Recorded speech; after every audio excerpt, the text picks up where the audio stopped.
Hello goat lovers, Crystal, Emily, and Darren here with Blue Cactus Dairy Goats, and we finished our first verification test. So I'm going to let you guys know how that went, but first, these girls have been watching Derek put up fencing for a new pasture, and they're eager to get out. Are you girls ready?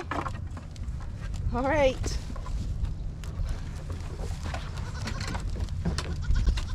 Go girls! Yay! It's new!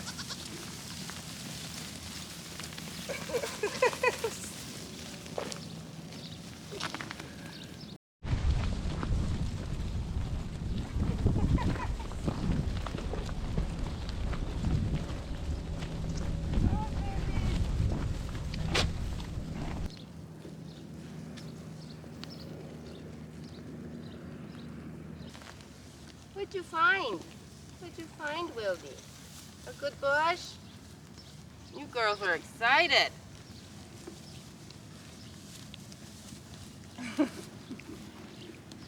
Alright, so if you guys can see this grass behind me, it is no secret that we have been very, very lucky with rain.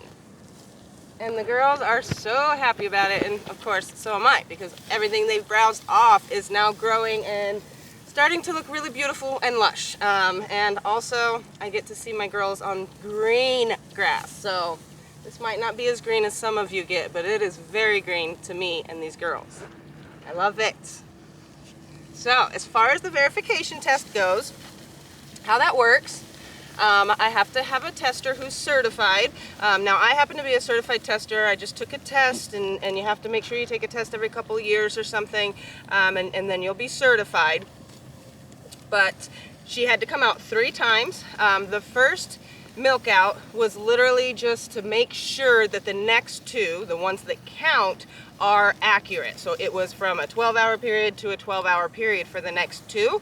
And then they still write down the weights and everything, and again, just to make sure that they're kind of staying steady and the same.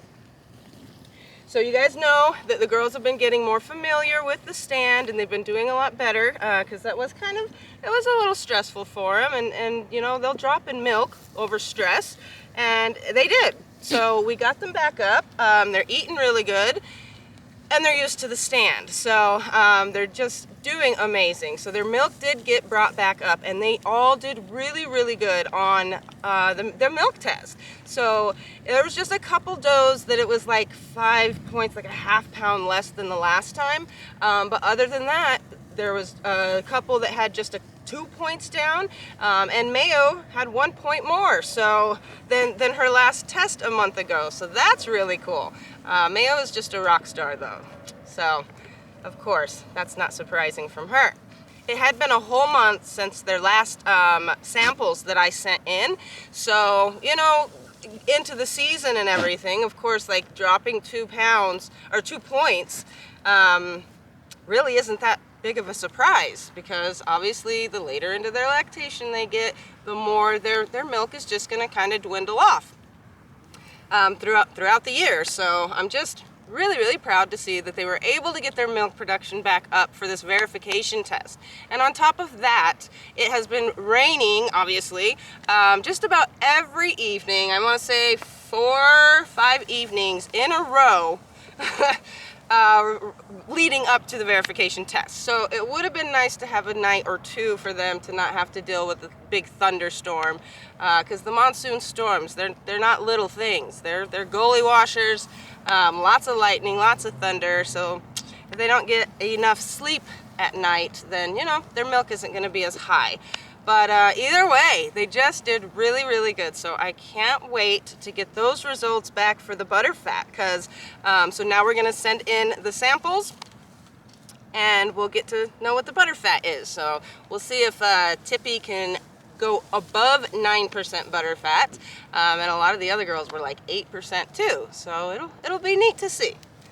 And these girls are super loving being let out on this pasture, and we have just had the most beautiful day. We've been really, really lucky. Verification test went really well. I'm really proud of these girls, and the way that they spiked up their milk like they did, just amazing. I did not think they were going to do it that well, and like I said, Mayo, she's even better than a month ago. So what are the chances of that? Hey girls, and Tippy Tippy. I just know she's gonna have like 9.6% butterfat. What do you think, Wildy? You think Tippy can do it?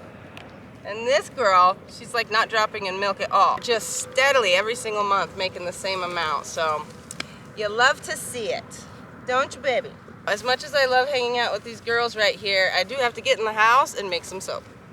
So the soap we're going to make today, you guys are going to love. So this is called our Blue Ice Bar, and this particular bar of soap is amazing for sore muscles. If you've had a really super hard day, or I don't know, say you worked a herd of goats or something, your back is hurting, your shoulders are hurting, this one is great. So we use Icy Hot in this house a lot, and so I just thought, what about a bar that I can make that kind of simulates that, or is kind of has the same effect as Icy Hot, but it doesn't have all those nasty chemicals in it. So that is where I came up with this. So we have some wonderful oils that we put in here, and we actually we put a lot of oils in this one so that it actually is soothing, and it is you feel that peppermint in it, and it's the cooling, and it's just so refreshing. So we have rosemary, eucalyptus, and peppermint in this bar, and it just smells amazing.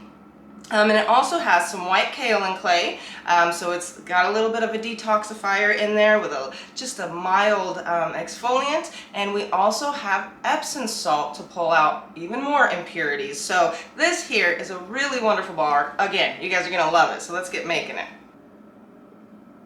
Okay, so here is our rosemary, eucalyptus, and peppermint. And you guys, it's just, oh my gosh, it's lovely.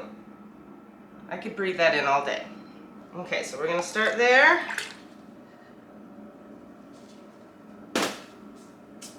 And of course, our lovely goat's milk. Thank you, ladies.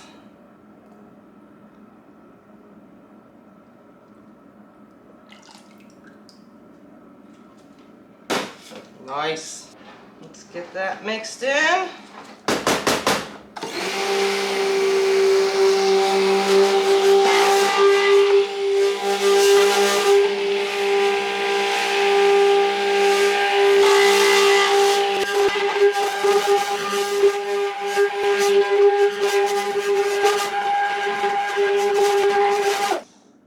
All right.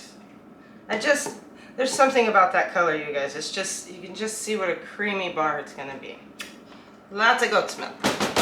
All right, so now that's all mixed in, we need to add the lye. Be careful, careful.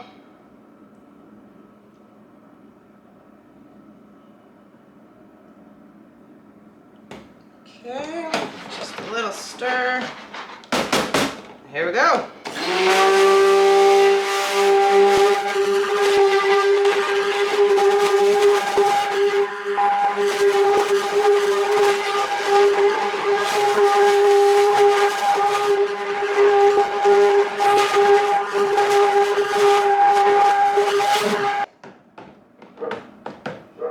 Okay, that looks about perfect.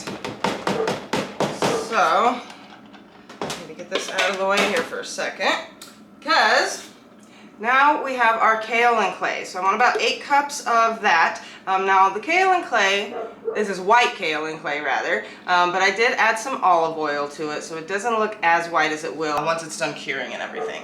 So we're gonna add some of this mixture here.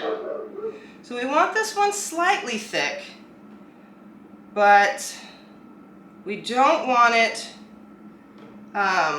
too thick, but we need it a little thick, because like if you've seen me make the salt soaps, it needs to be a consistency where all that salt isn't just going to fall right down to the bottom. It's going to be evenly mixed throughout. So here is just a little bit of indigo, not much at all, because I don't want a real dark blue. That wasn't what I'm going for. I'm kind of more looking for, or what I wanted to achieve was like an iceberg look, because that's kind of how the soap makes you feel. Like with all the peppermint and the eucalyptus and rosemary in it, it just gives you a real cooling sensation. So I thought iceberg. So that's what the theme is here. So you don't want a dark blue. So let's get that mixed in here.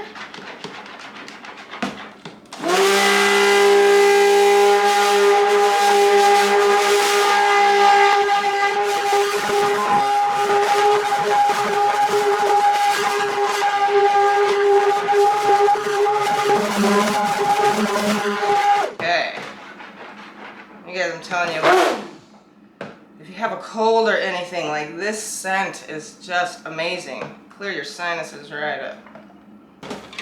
Let's get this one mixed.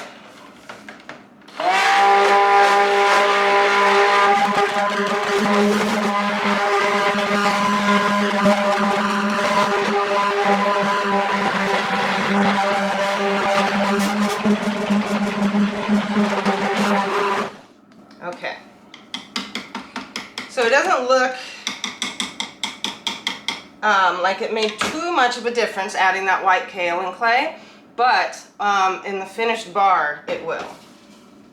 We're not going to pour all of this white into here. It's really just more of a mild. I'll show you the bar again.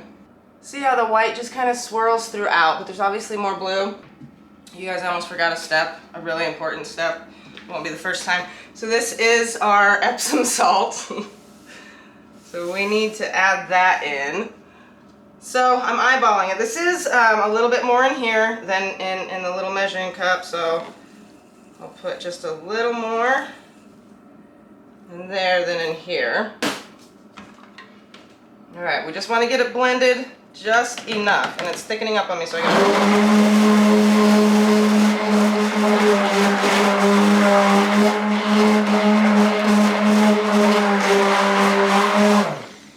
okay. So I'm not trying to dissolve this Epsom salt. I would like it to stay chunky like that, but so just get it mixed in.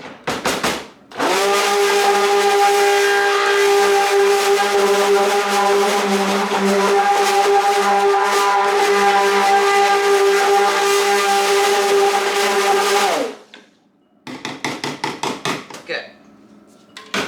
Alright, so I'm not going to drop all the white in here, but it's getting thick, so I'm going to have to come up a little. It's kind of whoop-de-whooping.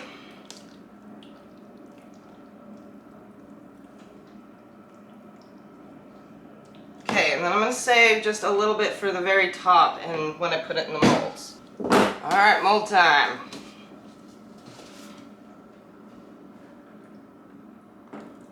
Ooh-wee.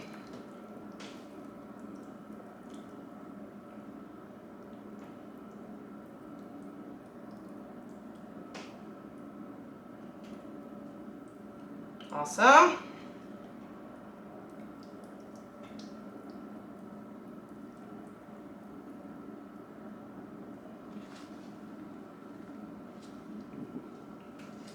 Perfect.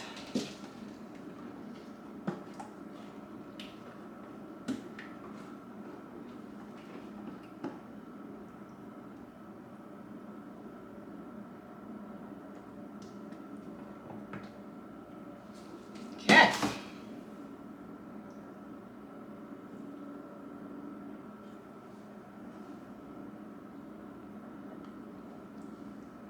Just kind of smooth her out a little.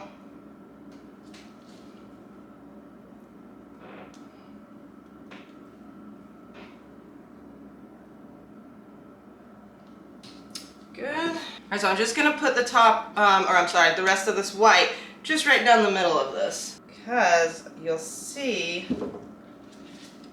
in a bit, I'll show you why.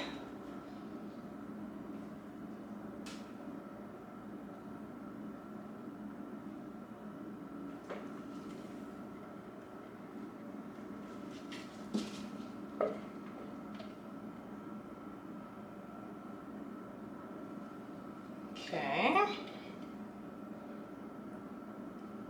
Man, it smells good, you guys. So the topping is actually kind of fun. So again, iceberg. I was thinking iceberg, right, for the bar. So what kind of topping do you put for an iceberg? Well, it's not a real pretty topping. It's got to be like kind of all over the place. So all I really do is take my spoon and spin it, spin it, spin it, spin it, spin it. So there, I'll show you the topping again, you guys. So it is just kind of, just a, you know, uneven, kind of, definitely not perfect in any way, shape, or form topping. So it looks nice on this bar. I should wait just a few minutes, let it harden up a little bit before. I don't want to wait, so here we go. We're going to try it. Oh, we should be good. I don't. Oof. And also, you know, putting the white on it, like when you open the bar, it's, or the center of the bar rather, when you cut it, it has just chunks of white at the top. And I think that looks pretty, so. Kind of a crazy top, huh? Oh look, doesn't that look neat?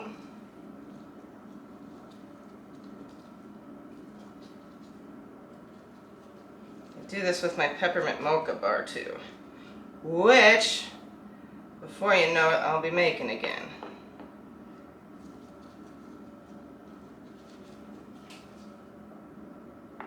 Ah, nice, huh?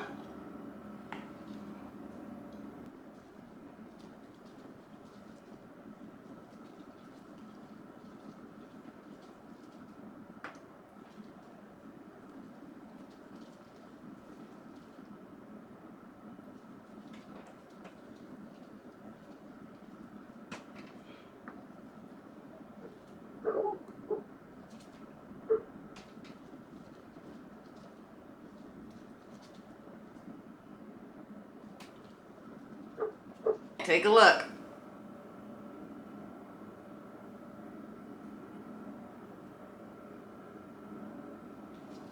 Just like that, you guys. So how easy is that? And that topping, I don't know, I just think it's really fitting for this particular bar. Alright guys, I'm going to clean up my mess and get to making some more soap, and I will see you guys again soon.